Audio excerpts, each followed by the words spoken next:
You're locking Grandpa in. Say hi. Hi. Say hi, YouTube.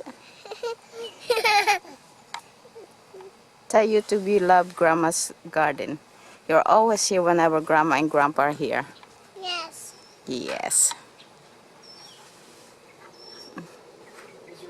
As you can see, we got some loofah to pick. Those are still very good for eating. That's why we're going to pick them today. I can make soup out of them. Well, on the last video, I have promised that I will be letting my viewer, my subscribers know what happened to me and the reason why my husband and I were not able to tend and care for our summer garden. I guess I will start by telling you what got me into organic gardening to begin with. In 1996, I was diagnosed with 2 types of cancers, and which I was supposedly have been cured. I went on remission for about some 22 years now until again I was diagnosed with 2 types of cancer again. In 2010, we went on vacation to the Philippines. Well, while we were in the Philippines, really, I was advised to watch YouTube to supposedly watch relatives' island, which they had turned into resort, tourist resorts. And since we don't have enough time to go and visit it, I was advised to look at their advertisements or their promotional videos in YouTube, and which at that time I really don't know what YouTube is all about. So when I got back, I started looking into it, get into my computer and look for YouTube, and that's when I discovered that YouTube have all types of videos, gardening, all kinds of art crafts, and just about anything you could think of, fishing, building houses, how to do it, a lot of DIY, and I was amazed. Gardening was one of my most interest at that time because I love gardening, and that's when I found out and learned about organic gardening, which I really don't know what organic gardening was then. I've always been planting. I like gardening, planting things and watch it grow, but I never knew anything about organic gardening. I just do what you might call the traditional way, stick in the ground, water it, and watch it grow. At least that's how I was taught in the Philippines. Yes, Mama. I'm sorry. Oh, I'm sorry, baby. Can you blow it? No, I can't. Ask Grandpa. Grandpa can blow it. She wants to make a balloon out of my gloves. Oh, anyway, I got sidetracked. I'm sorry. But, okay, so I went into YouTube and learned all about gardening, organic gardening. And one particular person that really caught my attention was John Cooler with his Plant Your Own Green. And another one with this very unique way of propagating, or rather caring for and maintaining his plants, such as peppers and tomatoes, how he pruned them, was Ray of Praxis. I thought he's got a very unique approach into maintenance and propagation. So those two are the main 2 guys that got me started into those gardening method and really got me into researching more into it. And so here I am. I started getting into organic gardening and started realizing that using pesticide such as 7-Dust and all of that are very harmful to you. It will not only kill the bugs, but it can also kill human. And where I guess that's a bit of an exaggeration because it don't happen that easily. But that's what I was taught over here when I was gardening. They even want to control my bug population and be able to harvest my garden. I had to use 7-DOS and such and such. I was tempted to show you the book that I was using, where I was referring to how and what type of bug control to use. Come over here, Mama, Daddy, La Nena. Okay, so to make the story short, little do I know, while I was going through my transitional period of my usual gardening method to organic gardening, certain things were taking place in my system, and now I was diagnosed with 2 types of cancer again. Of course, the breast cancer and ovarian cancer, which is in a very alarming advanced stage. So this time I have to undergo a major surgical procedure, and one would ask me why I did not use some kind of holistic or some natural form of cure for my cancer. You know, when you realize that you're at a stage where my doctor told me I was at an advanced stage and I must make a decision, I went ahead and opted out for the surgical procedure. So it's my husband and I feel like we have no choice as time is of the essence, and decided that we will go for the surgical procedure that my doctor has suggested, and I have undergone to really major surgical procedure, which caused my husband to just stay close besides me to care for me, and that's the major reason why our summer garden was neglected. So here I am again, by the grace of God. I have only one more chemo treatment, and I would like to let you know that the chemo treatment has been very successful. My body is responding very well to it, and I went from 400 cancer cell count to 8 cancer cell count right now. So that's great progress. I'm very thankful for. God has been so good to me. And one more chemo treatment, and I will let you know the result of that. I will definitely update everyone to let them know how things are going. And for now, I am trying to get my garden back up, because you would say, why you worry about the garden? This garden, which I will be showing in my other videos, has really helped me a whole lot during this curing process. A lot of the food I grew here, I was able to pick and help me with my diet while I'm going through my healing process. So, oh, hi Precious. The new addition. The youngest of all of my grandchildren, my grandson. Oh, you've been crying. Huh? Okay, so what I'm doing here, as you can see, is I'm prepping the soil.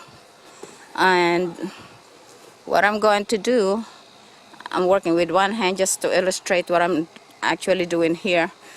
As you can see right here, I got 1, 2, 3, 4, 5, maybe 6.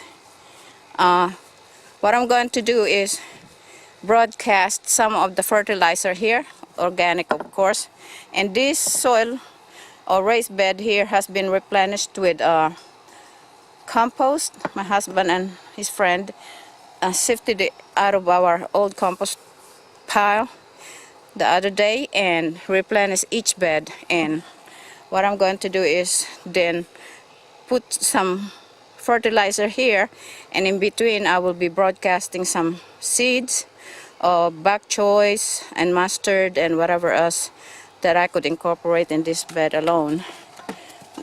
It's got to be something that will grow and very much alike as far as the growth pattern, and it's basically greens for the winter.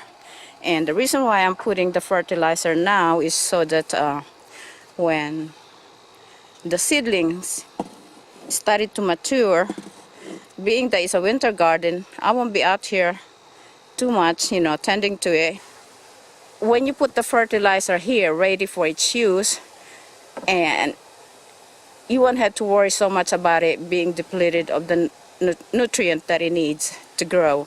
So that's what I'm gonna be doing, and I will show you what it looks like when it's done. So remember that right about here I will be broadcasting some seeds, and this deeper depression that you see here will be the fertilizer, and then I will just backfill it with the soil, and there it will be until it's ready for the plant to use. Okay, so let me get this done, and as you can see, it's hard to work with one hand.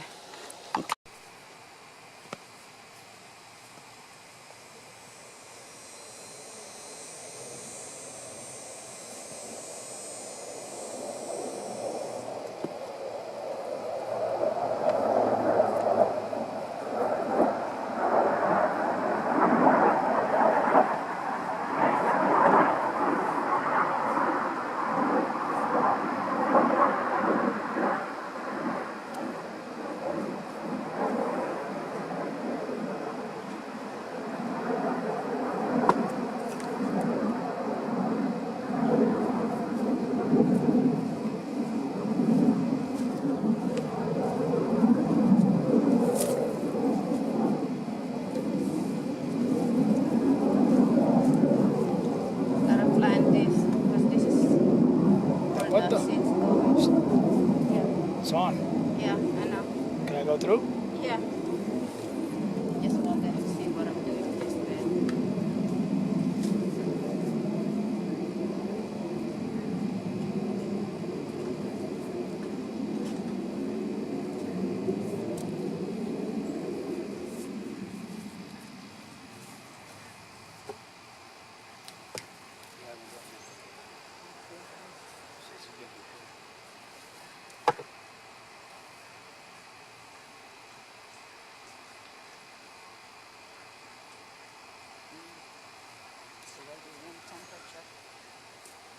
Fertilizers. Okay, Okay. I just have to work this. I think I'm gonna put the bok choy here and mustard on the side.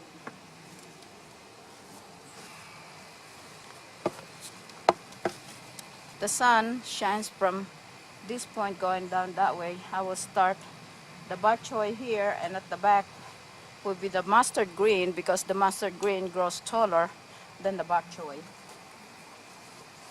So let's get this.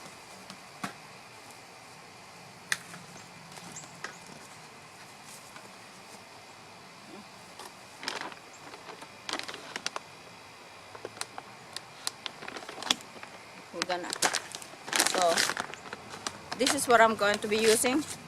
It's an organic all-purpose fertilizer, and this would be sufficient to give the nutrition or provide the nutrition that the greens will be needing.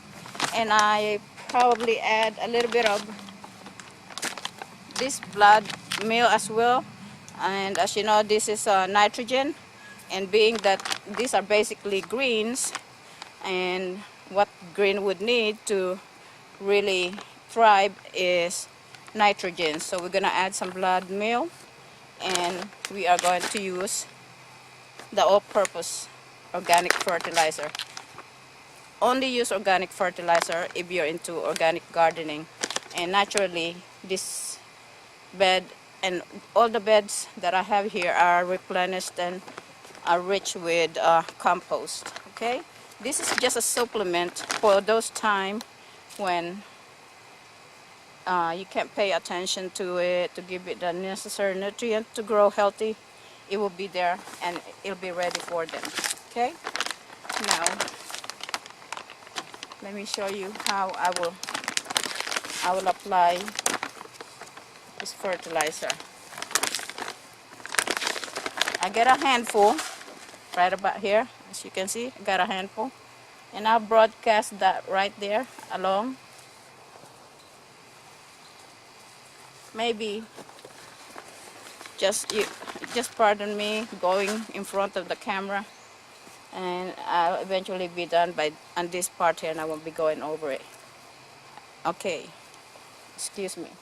So I will have 2 handfuls spread out on each. 2 handfuls of that. 1,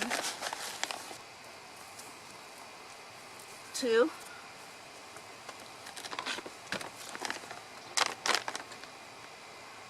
and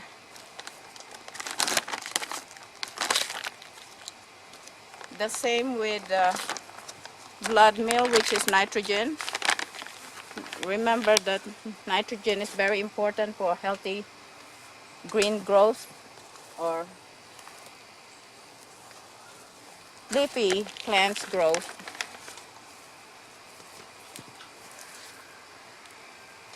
Okay, a handful will suffice for now. And the reason why it's good to do this before the plants are big enough to require it is because it takes a while for this fertilizer, granule fertilizer, to break down. So by the time the plant needs it, most of them should be broken down or starting to break down, and it's ready for use. Okay? Okay. So now we got the fertilizers all broadcasted where they should be at. The next thing I'm going to do is create a depression in each of these little plats here where I'm going to broadcast the seeds.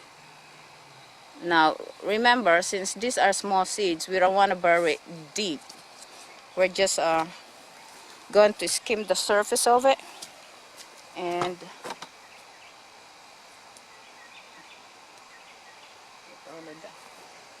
I got daddy. So as you can see, these are bok choy seed right here. There are some other type of seeds. Looks like daikon that's been. The little ones are the bok choy, and oh, this is the Japanese radish that were given to me for free. I will probably put some of this here towards the back. Okay, I hope it shows. Okay, and some daikon radish and bok choy. Now I will just broadcast it that way, and I will. This bok choy take about 2 to 3 days before it germinates, and if by that time they started germinating, we will then just keep an eye on it, and eventually as it grows taller, we will thin it out. Okay, we don't want it too crowded, but see, just kind of very lightly you kind of go over it. Once we get this all planted, we will then water them all really well, and then we'll show the next step to make sure we keep